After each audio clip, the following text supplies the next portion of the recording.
So we came the first time to visit some friends that we'd met, Yeah. and that was for church business, which is great. And this time we're revisiting, coming back to see them and see how they're going and encourage them and spend time with them. And this time as a couple? Yeah. Yeah, this time as a couple. Yeah. Last time it was with a colleague. Yeah. Yeah. Tasted any local food? Yeah, lots Lots. of local. Well, Last night we had a dinner with at one of the local churches here, Yeah. and had a big meal with a lot of local food. Yeah. yeah. It was wonderful. Yeah. It's a hard one because I guess there's like the tourist side, and then there's like if you love Samoa, you want to continue to develop. Yeah. So yeah, I think we would love to see it, but not develop for us. Yeah.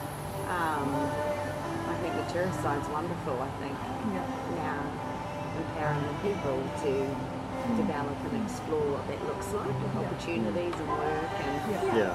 it would be wonderful.